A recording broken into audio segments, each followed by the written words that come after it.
আপনারা জানেন যে বিমানের সাবেক এমডি এবং তার স্ত্রী একটা শিশু বাচ্চাকে কতটা নির্মমভাবে নির্যাতন করছে, এবং সেটা আপনি যদি মানুষ হন, মানে অমানুষ যদি না হন, তাহলে এটা সহ্য করতে পারবেন না। সেটি নিয়ে আমরা বাংলাদেশ আইন অধিকার এইডের পক্ষ থেকে প্রতিবাদ করেছি, এবং আমরা এখন পর্যন্ত বলতে পারি যে আমরা বিচার পেয়েছি। কারণ একটা বিমান বাংলাদেশ এয়ারলাইন্সের এমডি এটা চারটিখানি ব্যাপার না। হ্যাঁ, তো এরকম একটা মানুষকে আমরা বিচারের মুখোমুখি করতে পেরেছি। এরকম একজন মানুষ জেল খেটেছে, রিমান্ড হয়েছে, এটুক অন্তত যে সান্ত্বনা, যে বাচ্চাটার জন্য কিছুটা হলেও করতে পেরেছি আমরা সবাই মিলে, দেশবাসী মিলে। এ কৃতিত্ব আমার একার না, সারা দেশের মানুষ এবং প্রবাসী ভাই বোনেরা সবাই দোয়া করেছে যে বাচ্চাটার জন্য অন্তত বাচ্চাটা যাতে বিচার পায়।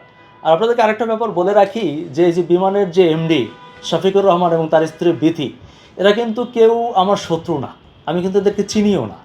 হ্যাঁ, এরা কিভাবে জীবনযাপন করতো, কি করতো না করতো আমিও জানিও না, এবং এদের সাথে আমার কোনো দ্বন্দ্বও নাই। কিন্তু দেখেন, একটা অমানবিক ঘটনা যখন ঘটেছে, আমরা তখন শুধুমাত্র মানবিক জায়গা থেকে মোহনার পাশে এসে দাঁড়িয়েছি, অথচ এদেশের বহু মানুষের শত্রু হয়ে গেছি আমরা।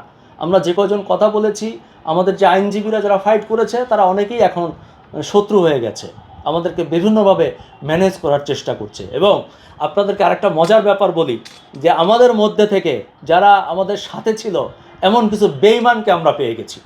আপনাদের মাধ্যমে কিছুদিনের মধ্যে সেই বেঈমানদের নাম প্রচার করা হবে এবং প্রকাশ করা হবে যে কোন কোন বেঈমান এই কাজের সাথে জড়িত। যেসব বেঈমানরা আমাকে সাহস দিয়েছে, পাশে থেকেছে, তারাই গোপনে বিভিন্নভাবে আঘাত করার চেষ্টা করেছে মোহনার পরিবারের সাথে, এবং আমার বিরুদ্ধে চক্রান্ত করেছে।